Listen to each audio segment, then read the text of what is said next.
Prepper Basics, my top 2 countermeasures for the EMP attack. This is Throttle Up Prepper.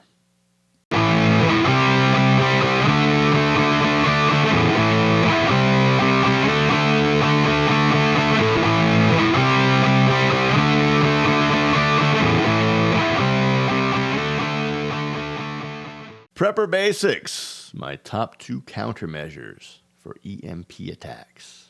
This is Throttle Up Prepper. I am your host, and you know what? EMP, electro-magnetic pulse, or the dreaded CMEs, the coronal mass ejections. Either one can wreak havoc on our satellites in orbit, on the grid, here at home, sensitive electronics, whether it's natural, in the case of the CME, or man-made in the case of those pesky Canadians. Why does it always come down to them? The Russians, or the North Koreans, or the Iranians, oh my.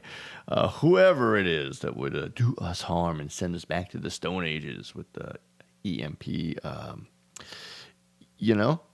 it can cause problems. Can you survive without electronics? Absolutely, of course you can. Will it be comfortable? No. Would it be advantageous? In my opinion, no. In and of itself, not going to kill you, but you'll probably want to kill somebody, especially if you got kids, or especially, if you have no way to communicate with people in your group that you network with, either from your church or work or friends, family, neighborhood, whatever it is. Hopefully you've already been thinking in that way. It's part of prepping, and being a prepper is preparing for whatever disaster may come your way. So today, my top 2, the first one is not necessarily in any particular order, plus there's only 2 things. But I figured since number 2, or what was to be number 2, is not here in front of me, and I don't see a need to go on location. You all know what it is. We'll just talk about it. A microwave oven. Now, if you're fortunate enough to have a spare microwave, preferably one you're not using, maybe it's an old model that you're going to hawk at the next yard sale, or maybe you go to a yard sale and you pick one up for $5.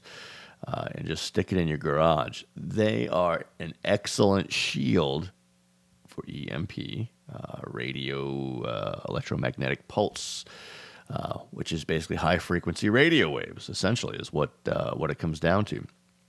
And naturally, a microwave oven is made to shield and keep stuff from inside coming out.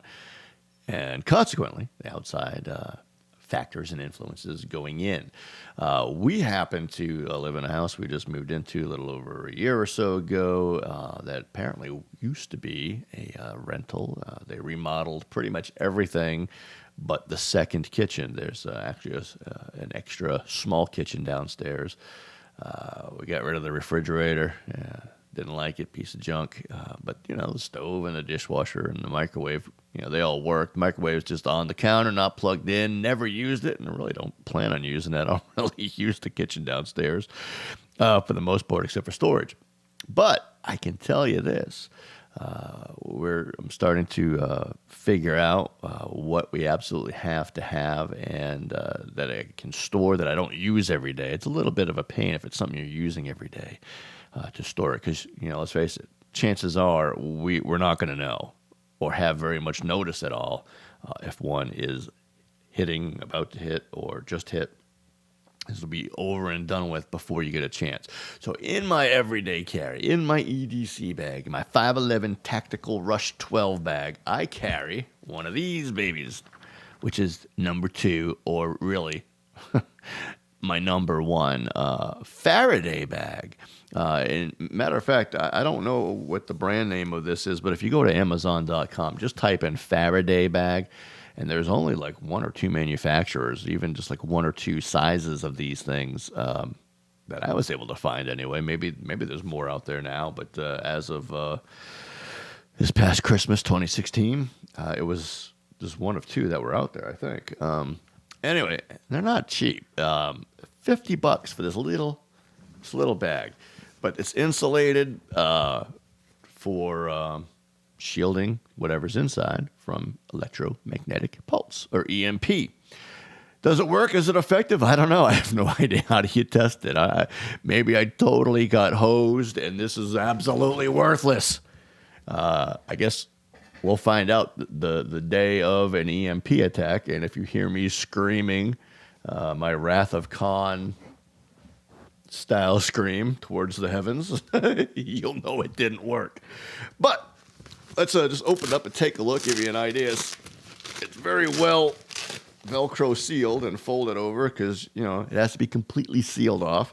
So what do you keep in a Faraday bag, Jeff? Well, for one, I keep my power supply. In my video, Prepper Basics, I Got the Power. You saw all about this little baby and my Goal Zero solar panel, 7 watts. That's too big to fit in here. But this, the electronics can't get fried unless, of course, the EMP hits right now, in which case I'm out of luck. Thanks for making me show and tell today. You ruined me. But other than that, if it doesn't hit right now, then this is protected at all times because I keep it in here. At least so they say.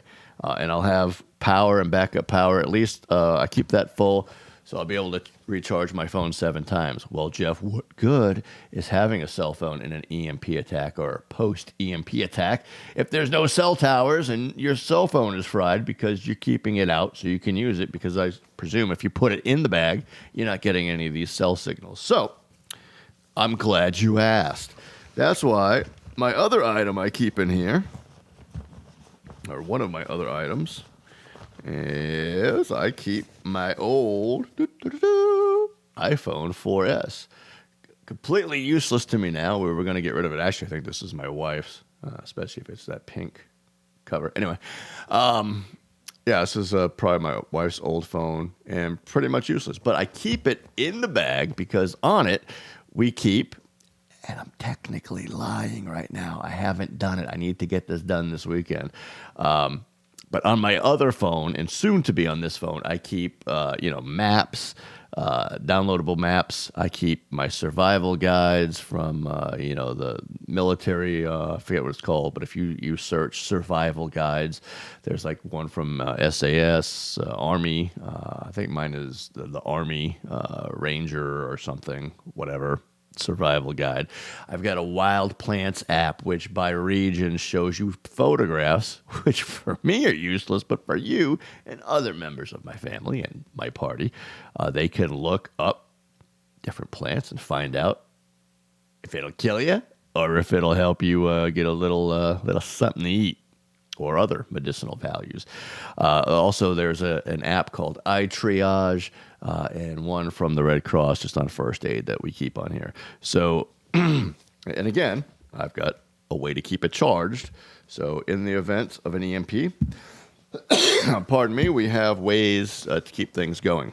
Next, and perhaps as important, if not more important than anything, and I've got my Nagoya NA771 whip antenna here. Separate. But this is my Baofeng BF F8 HP hike. No, seriously, that's the model number. The BF F8 HP. This is a 2-way ham radio, 2-band. It's a 2-meter band and 70 centimeters or 440 for you hammers out there. You'll know what that means. Just an excellent little handheld radio. I can monitor weather, NOAA weather radios, again, providing they're still working after an attack or whatever other emergency. I can monitor police and emergency channels, again, providing they're working. But for me and people in my party who have these or similar radios and keep them in a Faraday bag, because this isn't my everyday radio. I'll do a video at some point about my everyday base / mobile unit that I've just purchased and put up on the, homestead here. But this is awesome because, if everything else gets fried, I can still, with this 8-watt radio, propagate a signal that'll reach, 50, 60 miles. depending on the terrain and the conditions. So absolutely a vital piece of hardware to have. And again, I've got the charging ability and a USB cable to be able to charge that bad boy that way. Plus, I always keep, there's a second lithium-ion battery. And I think you get about, just a monitoring time, about a week's worth of charge on one of those batteries. So those little guys last a long time. And everything left in here, just my various, USB cables and whatnot that are necessary for the stuff I just showed and tell about. So I highly recommend a Faraday bag. Like I said, they're not cheap, but in the event you actually need it, you'd be thanking the good Lord above you spent the $50. And again, there's other sizes. I think this was one of the smaller ones. So check it out. Just type in Faraday bag on Amazon.